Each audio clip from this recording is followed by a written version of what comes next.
C'est une région très émigrante. Tous les gens qui sont ici, à Bordeaux, qui pour beaucoup d'entre eux sont originaires de cette région, la connaissent. Le Tlachochmontes, c'est 400 € de salaire, 450 € pour la grande majorité des gens. On ne vit pas. Et donc on part. Et on part depuis toujours. Et on continue de partir. Et on part de plus belle. Parce que vous le savez, la crise est là au Portugal. Depuis 4-5 ans, elle frappe de plein fouet les Portugais. Je suis allé à Porto cet été. J'ai vu cette crise dans le blanc des yeux d'une certaine façon. Je vous propose tout simplement d'abord de découvrir ce petit bout du Portugal qu'on appelle le Tlachochmontes. Vous voyez, le Tlachochmontes, c'est deux villes dont vous connaissez au moins le nom. Bragança, qui se trouve à l'est, et notre ville importante, tout est relatif, c'est 22 000 habitants, c'est Vila Real, la ville royale. Eh bien, c'est pas là que je vais vous amener. Je vais vous amener dans un petit triangle, le petit triangle qui n'est pas celui des Bermudes, mais celui du Barroso. Comme le nom du célèbre Barroso, vous savez, celui qui était à la tête des institutions européennes, qui se trouve toujours, me semble-t-il, à la tête de ces institutions européennes, et qui est originaire de cette région. Donc on va voir le Barroso entre Chaves, les clés, Boticas, ici, mettre l'accent, Montalegre, peut-être vous connaissez-vous un restaurant portugais à Bordeaux qui s'appelle O Montalegre. Oh, la montagne joyeuse. Alegre, ça veut dire joyeux. Chaves, c'est 17 000 habitants. Boticas, 5 000. Montalegre, 15-16 000. Je vous l'ai dit pour Bragança. Et Vila-Real, on est dans les 20 000 habitants. Densité de population très très faible, parce que c'est vrai qu'il y a ces centres urbains, entre parenthèses, mais évidemment, ce qui nous intéresse, ce sont les villages. Je vous propose aussi de regarder les faibles moyens de communication qui existent là. Nous avons l'autoroute qui est récente, la 24, qui va jusqu'à Lisbonne. Vous avez également une autre autoroute, la 7, qui va jusqu'à Guimarães, très très belle ville de Guimarães, et on continuerait jusqu'à Porto, si on le souhaitait. Alors, autrefois, ce manque de Chaves à Porto, ça prenait 4 heures. Il y avait une nationale, la nationale 103. Aujourd'hui, on y est en 2h30, mais quand même 2h30. C'est un endroit paumé, disons-le clairement. C'est un endroit où je ne serais jamais allé si honnêtement ma femme n'avait pas été du coin, je dois l'avouer. On va commencer, il y a plusieurs thématiques. La première thématique, j'en ai choisi 5, ces thématiques, je vais vous les proposer. Une société marquée par la ruralité, bien sûr. Le tourisme, de plus en plus important dans cette région, mais un tourisme plutôt réservé aux Portugais.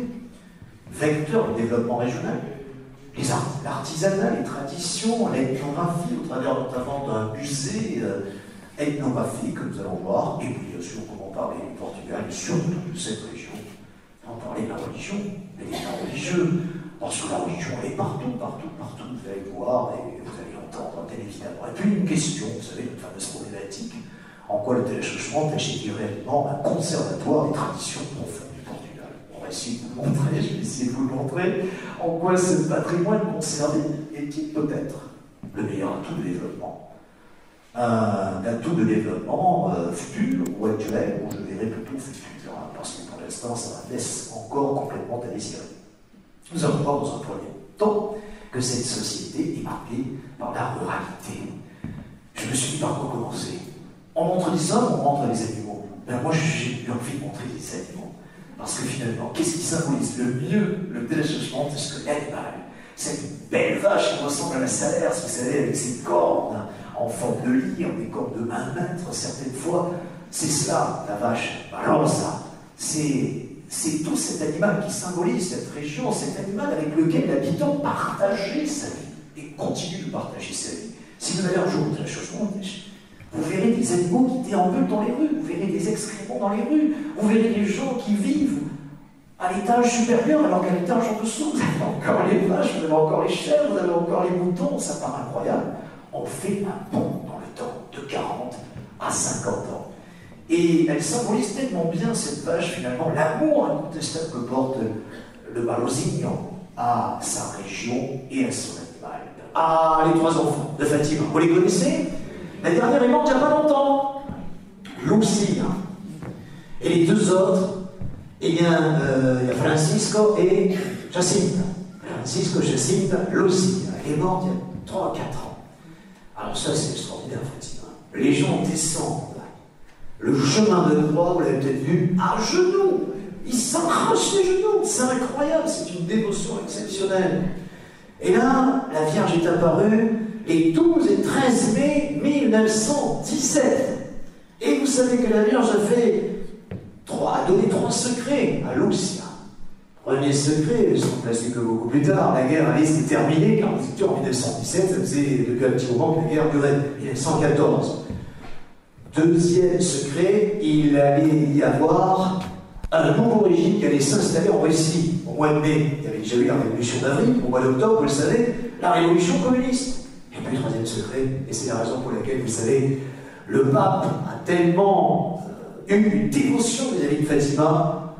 On a annoncé que le pape allait se tirer indemne d'un attentat. C'est le fameux attentat contre Jean-Paul II, dont il réchappa en 1981, si je ne m'abuse, non, plus tard. Plus tard, parce qu'il est devenu 80. Pourquoi bien un attentat en 1981, si ma mémoire ne me fait pas défaut, et vous vous en doutez, jusqu'où le pape Jean-Paul II a voué un culte à Fatima. 2 ans avant sa mort, vous savez qu'elle est intervenue en 2005, on se souvient très bien, j'avais passé l'agrégation, j'allais à Chalon, Laura, et dans la voiture, j'avais mis des chants religieux, je ne sais pas pourquoi, j'ai envie de partir à l'agrégation, le cœur léger, j'avais besoin d'entendre peut-être un petit peu de recueil, un petit peu des chants religieux, c'était le jour où je suis parti, c'était le jour des obsèques de Jean-Paul II, c'est pour ça que je m'en souviens très bien. Et nous étions au mois d'avril 2005. Et bien 2 ans avant, en 2003, il a encore été à Fatima. Vous savez combien il était affaibli. Ça a été un de ses derniers grands voyages qu'il a fait à Fatima. Alors on va terminer par les fêtes. Fêtes populaires. Ah ça, franchement, si vous allez là-bas, il faut absolument les voir. Ça dure, pour les grandes fêtes, Chaves, ça dure une semaine. Une bonne semaine. Mais pour les petits villages, à l'image d'Aldange, ça dure 2 jours. C'est la fête au village. C'est le moment qu'ils attendent, les gens du coin, vous ne pouvez pas savoir. Tout le monde attend ça. Tout le monde.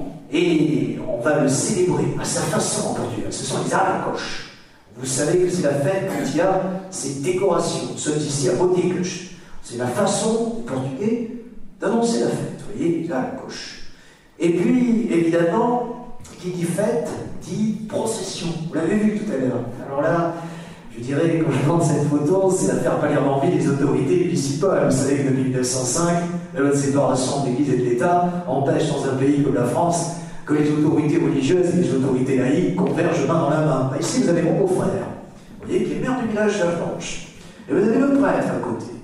Et puis vous avez Nossa Senhora das Neves, c'est-à-dire Notre-Dame des Neiges, que l'on va transporter en procession.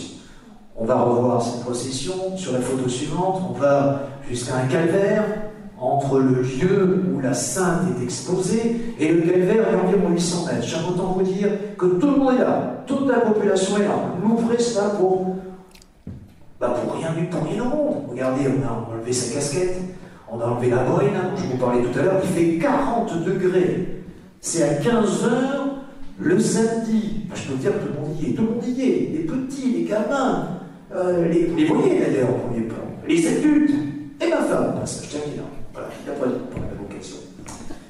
Est-ce que le Trás-os Montes vous a convaincu? Est-ce que le Trás-os Montes a su tirer parti de ses vertus qui sont, je le répète, l'authenticité, le nom de cette conférence, le paysage, ses traditions? Est-ce que ces atouts ne sont-ils pas là? Incontestablement, le Trás-os Montes est une région multiple visages, je vous le dis.